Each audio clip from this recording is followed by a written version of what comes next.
salsa in a jar, they got it wrong. So let's fix it. So I got everything on the grill. It's super early this morning because here in Phoenix it's very hot. Yesterday I think it got up to 117 Fahrenheit, ridiculous. Today it's supposed to get up to 110. So I want to get this done early before it gets too hot out here. So I'm going to give you a minute of grill zen video.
So I pulled everything off the grill, and boy, if you could smell what I'm smelling right now, it is so good, those roasted peppers and tomatoes. So my goal now is to peel everything, remove seeds, and I'm going to put stuff in the blender, and that's where I'm going to make it into a nice smooth salsa. I don't like it to be too chunky because of the amount of peppers. I want the peppers to blend so you don't get any little hot surprises when you're eating your salsa. I want it to have kind of the same consistent flavor throughout. So here we go. Start off with some tomatoes, and I like to do this in batches because when I put it in the blender, if I put everything in there at once, well, it doesn't fit. So I have to do 2 batches. So I'm going to split up the tomatoes and split up the peppers. And there's really no easy way to do this, no clean way to do this. I've grilled everything long enough so it just kind of falls apart.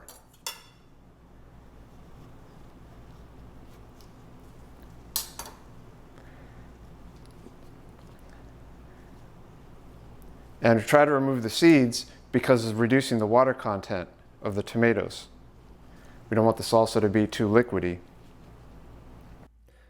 So there's a lot of tedium in this part of the recipe.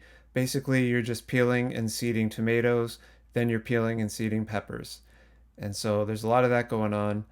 I don't really want to subject you to watching every little detail of this, but there is something I want to highlight about the whole thing. First of all, I'm using a plate because it catches the juices of the tomatoes, and also it catches the oils of the peppers. So that way my cutting board can be used in the future and other things don't taste like spicy peppers. Like if I'm slicing an apple, it could have pepper oil in it from making salsa. So I really try to avoid doing that. So sped things up a little bit here, and basically that bowl that you see to your left is where I'm putting the parts that I'm not using, and there's actually a blender off to the right out of the frame that I'm putting the parts that I'm using.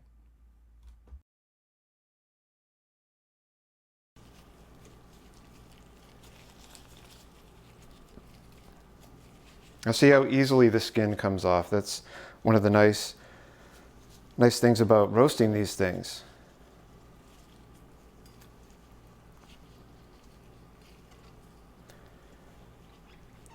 So we want to try to get as many of these seeds out as possible. So I'm just going to take my knife and just kind of scrape off the membrane and the seeds as much as I can.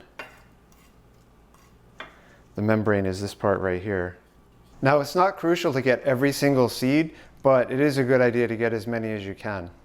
Okay, so doing the rest of the seeds is going to take a little while. So I'm just going to skip ahead to the part where everything is prepped and we're ready to move on to the next step. All right, so next I'm going to do my green onions.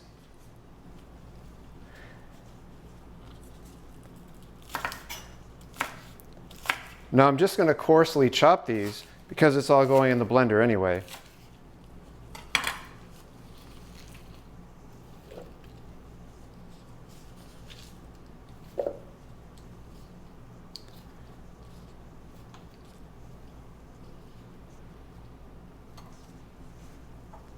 And next is the cilantro.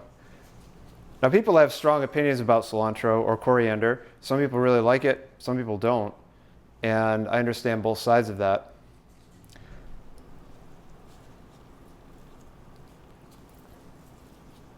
And just looking at the cilantro I picked up, it looks like I have to pick through it a little bit. Try to find some leaves that aren't too bad. And the thing is, when you're doing cilantro, you want to make sure that you only put in the leaves. The stems taste very soapy, and I definitely don't like that. So separating the leaves from the stems on the cilantro definitely takes a while, but it is very much worth it because the stems taste so soapy and you definitely don't want that flavor in your salsa.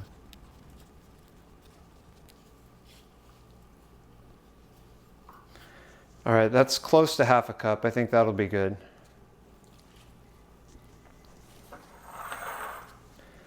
Okay, so next I'm going to juice some limes. All right, now we're on to the limes. I'm only using 2 right now because you can always add more limes, but you can't take it out. So you know what I'm wondering? Where's that blender full of goodness that I've been working on forever? Oh, there it is. Nice. Now let's look at that lime juice pour. Oh yeah. Now I'm going to add some salt. It's about a teaspoon right there.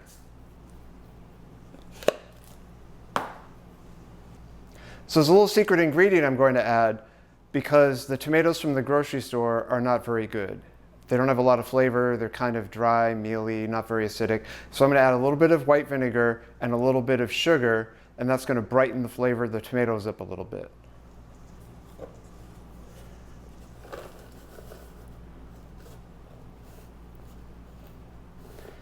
Okay, so that's about half a tablespoon of sugar.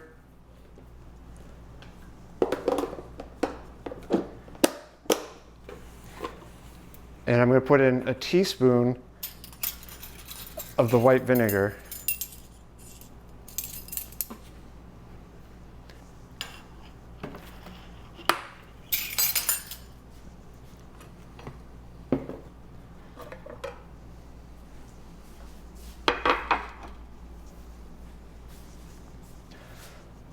Okay, now let's fire up the blender and then we can do a taste test and see where we're at.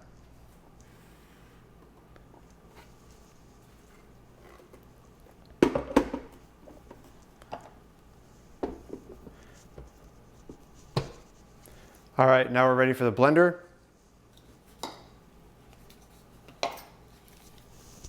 Safety first, this thing's loud.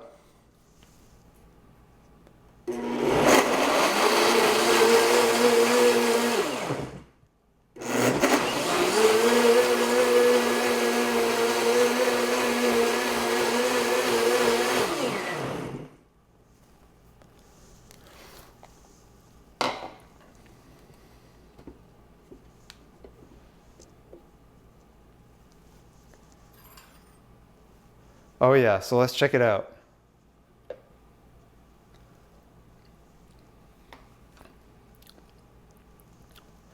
Whew. Oh, that's good. Chris likes his salsa spicy.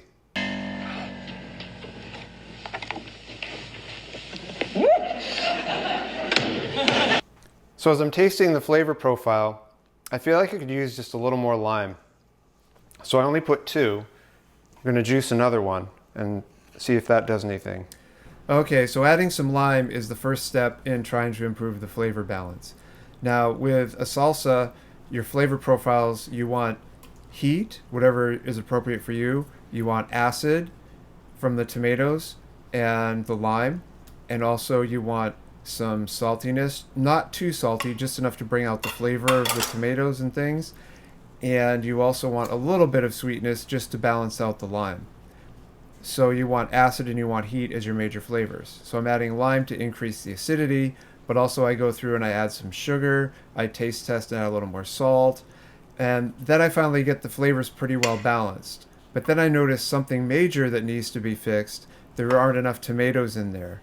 And the thing is, these tomatoes, they were kind of small, so I used 8 of them at first, and that wasn't enough. I actually grilled 3 more tomatoes and put those in, and that really was the sweet spot. Then the flavors were perfectly balanced.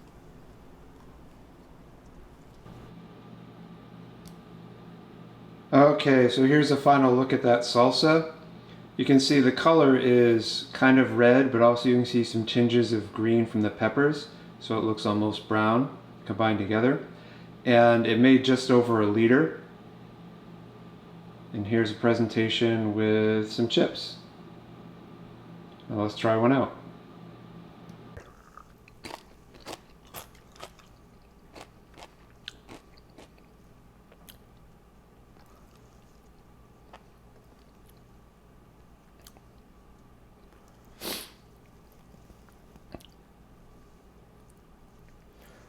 Yeah, I think that'll do.